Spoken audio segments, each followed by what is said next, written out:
power of the people. And this is always the pattern that happens in these dystopian novels and TV shows. I feel like it always starts out slow. Eventually it's a full-blown dystopian society. What do you think that the like feasibility of like being in love in that society? Like, so Fred technically falls in love with Nick or whatever, I think. And I don't remember if this was in season 2, but Nick takes a wife and she's like 16 or something, and she falls in love with one of the guardians and tries to run off with him, and they get caught and they ended up being executed. But like if you're like a Martha or something and you fall in love with a guardian, are you allowed to like marry them, or is it all controlled by the government? Like, I don't know. I would think it would all be controlled. Oh, also, right? I'm pretty sure that I don't know if they talked about this in the book, but in the movie they talked about how the infertility was actually not on the women's part. It's for the men. It's the men are actually sterile. Really? That's the problem. It's not the women. Interesting. It's like the vast majority of men are sterile, but they blamed everything on the women. Sorry, that was really like jump around. I just thought of that. That's okay. Interesting. I would think there's just no hope for being in love. I mean, do people even get married in the show besides for when like commanders take wives? Yeah, no. Well, like the guardians get to marry, and I forget what those are called. Those women that get assigned to them. But like did in the book does Nick end up like getting June pregnant, Offred pregnant, or was that must have been in the second season? Yeah, I can't remember if they ever said if she was pregnant or not. Well, essentially she went to the doctor, and the doctor was like made some quip about how like Waterford's sterile, so she's never going to get pregnant. And he was like, I can help you out, essentially offering to get her pregnant. Yeah, that happened. Yeah, in the book. So that was like her realizing that he was sterile, and I think his wife knew it too. So his wife brought her to Nick's like apartment and was like, she's not going to get pregnant, so you need to get her pregnant. So does the commander not know that he's sterile? Waterford? I think that he doesn't think, like, he probably... The doctors aren't going to tell the commanders that they're sterile. That's essentially, like, blasphemy. So he might, like, have an inkling that it's his fault that he's the one who's sterile, but, like, it's not like he just keeps trying, even though he knows he's sterile. Yeah. He's just like, nope, this is the handmaid's fault for not being able to conceive, not mine. I see. Or the woman's fault. Ugh. But Nick is able to get her pregnant, so the baby that they have is actually their baby together. Ugh, that part of it really gets you. Yeah. Because once the baby is born, Nick, like, there's, like, a scene where he holds her, and, anyways, getting into the emotional side of it. There's just so many facets of this show. It's the book must have been really well written for them to, like, take it and run with it so well. No, I think they did it sounds like they've done a really good job on the show of, like, actually because it doesn't talk about the history of the government in the book very much at all. Oh, so really? They must have just... Yeah, there were, like... sounds like a lot of this. There was, like, an episode where they had flashbacks. I think that might have been in season 2. Because, Mrs. Waterford tries to, like, approach the council in one of the episodes because she thinks that women should be allowed to read so that they can read scripture. So that they can read whatever their new Bible is, basically. And she presents that to the Council of Commanders, and she pulls out a Bible or whatever their thing is called and starts reading it, and women aren't supposed to read. And so as punishment, she gets her pinky cut off. Yeah. Really? Yeah. And Offred, like, comes in and basically, she comforts her, but basically is like, I told you. Like, do you see now?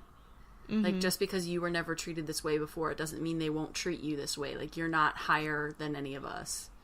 I see. You'll still be punished. I remember from the book now, didn't it, Mrs. Waterford, wasn't she, like, an evangelical figure on TV or something before the... She was, like, a public speaker, I think. Yeah. I don't know. I think in the book she was, like, a biblical... Like, basically, like the pastors of mega churches you see on TV. Yes, and kind of like that. Yeah, I knew she was a public speaker. They didn't go into, like, too much detail about it, but she was, like, she wrote a book. It was, like, a feminist book. And actually, when the... you must have seen that. I'm pretty sure that was in the first season when the ambassador for Mexico or whatever came. She, like, pointedly was like, I read your book. It's like a feminist book. So, I don't know. I hope they go more into her character because there's a lot of development that you can do with her. But it's really disappointing that it will take 200 years for the reform of the society because, like, they're obviously, unless they skip, like, forward in time, they're never going to get to how Gilead falls, you know, in the show. Maybe that will be in the last season. Maybe they will show it in or they'll just be episodes. Like, and 200 years later, the fall of Gilead happened and returned to normal, which would be stupid, but... So, when is season 3 coming out? I have no idea. Okay. Why? Okay, yeah, I'm just wondering. I wonder how long, like, how many seasons they're gonna make it. I think I have read somewhere that it's like we could make, like, upwards of 10 seasons. It all just depends on what the actors, like, agree to. True. Okay, wait, so tell us about what this society, or what the, like, it's based on in real life. Okay. So, obviously, abortion, that's the first point. Like, the control over female reproductive rights. Yeah. And it doesn't just talk about the United States in this article. This is an article from... Well, it's worse in a lot of other countries. Stylist. You would think it's worse, but, I mean, I guess compared to, like, developed countries. Let's see. I'm kind of going to skim over this one because it's very obvious, the parallels that the show has. Okay. I want to talk about some of the lesser-known things. But this article says... 40% of women around the world live in a country where abortion is highly restricted. Restricted or illegal? Well, it says El Salvador, Chile, Nicaragua, Vatican City, and Malta do not allow abortion under any circumstances. So, illegal, not only restricted. Yeah. Interesting that Vatican City is mentioned on there. That's not shocking. No. I just never thought about that before. Doctors who find evidence of abortion forced to report patients to the police, even if the women are in need of medical attention after desperately self-inducing a termination. But no one lives in Vatican City, right? I haven't been there since high school, so I don't remember. Vatican City is within Rome. Yeah, I've never been there, but is Vatican City an actual city, or is it just the small area? It's a small area within Rome. Yeah, so I don't know if people actually live there, or... Maybe it's just like... I think it's like DC. It's like a governing, like, piece of an area. I don't know. Maybe there are hospitals within Vatican City, and they cannot perform abortions or anything. They also make you cover your shoulders, though, so... Yeah. Okay, so this also says that the Republic of Ireland currently has some of the most draconian abortion laws in Europe.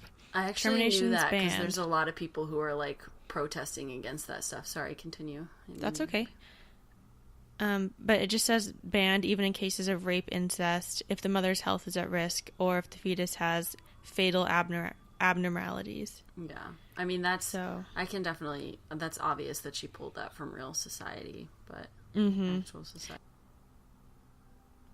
This is interesting. It says, let's not forget the Magdalen laundries in Ireland, which saw young girls punished for their immorality by being forced into slave-like conditions. The babies they bore were taken away from them and placed with adoptive families all over the world, with 2,000 alone being shipped across to the USA. Recently? I've never heard of that. Let me look at the date on that. From the 18th to the late 20th centuries. Oh.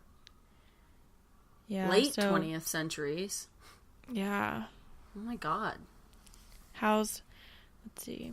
Institutions to house fallen women. I I hate that term. A term used to imply female sexual promiscuity or work in prostitution. You have a fallen sister. Have you ever seen Pride and Prejudice? No. Who will take you now with the fallen sister?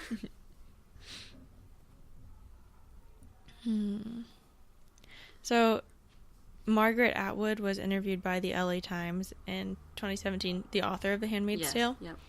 She says, totalitarianism always has views on who shall be allowed to have babies and what shall be done with the babies. So it's just been a constant theme in that kind of government.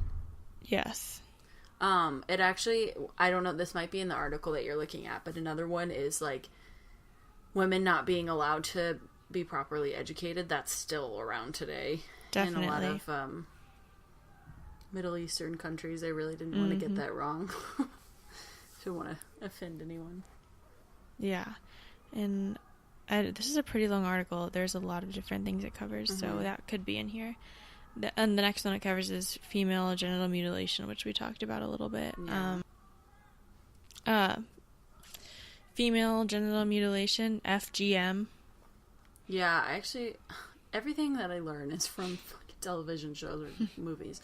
But I watched this episode of some crime show where it was actually a family from some nation in Africa came to America, and they were still performing the genital mutilation ceremonies in America, but just because they brought their culture over here. Ugh.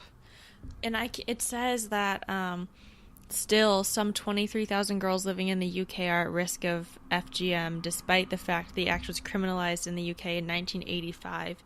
I can't believe that it was only as recent as 1985 when it was criminalized in the UK. So basically, if you guys don't know what that is, it's essentially to make it so women can't feel pleasure during sex. And they do it because, what do they do it? Because they don't think they deserve to feel it, or because it's a sin to feel it, or... Yeah, basically they think that... of a sin is. They say it makes you... Oh, they say it makes you a woman, it's a rite of passage, but no, it's really a method of manipulation, and it only... I mean, they're essentially saying that your only purpose is to reproduce. You shouldn't... Yeah. Get anything out of it. The procedure... which sees their outer labia, inner labia, and clitoris removed, often without anesthesia or pain relief. Well, there's your anatomy lesson for the day. That's torture. Are you kidding? Yeah. Oh, I can't believe that is still... That's really sad. Horrible. On a brighter note, is there any other... Anyway. more interesting ones? I mean... Let's see. Well, obviously, a lot of the themes in the show and the book are based on early American Puritan yes, I could definitely see that society. Yeah, with like the bonnets and the long dresses and everything. Also, a lot of go ahead. Well, I was just gonna say, aren't they like not allowed to sing or dance or anything? They're definitely not allowed to dance. I don't know if they're not. There's no music. Okay, yeah. At least I don't think so. I think a lot of the way that a lot of the punishments can be equated to like the punishments for witchcraft in that time as well. And the way that they view women who aren't like, I mean, one of their main phrases is "Blessed are the meek." So you're not supposed to be like, as a woman, loud or have any opinion, or you're supposed to be meek. Oh, that was kind of missed it, but really quick, the phrases that they use, I finally figured out, like blessed are the fruit or whatever, which is essentially supposed to be praying to God, like make me fruitful, and under his eye or whatever is what the handmaids say to each other when they leave, like when they it's like a goodbye, and it's supposed to be like, just remember that everyone's watching. It refers to God, like in the capital H, his sense, but it also refers to their commander and the guardians and the actual eye, which is the... Let me read you this biblical passage really quickly, because this is a famous biblical passage called the Beatitudes. Have you heard of it? It's from a sermon of Jesus, but it will sound familiar. Okay. Blessed are the poor in spirit, for theirs is the kingdom of heaven. Blessed are they who mourn, for they shall be comforted. Blessed are the meek, for they shall inherit the earth. Blessed are they who hunger and thirst for righteousness, for they shall be satisfied.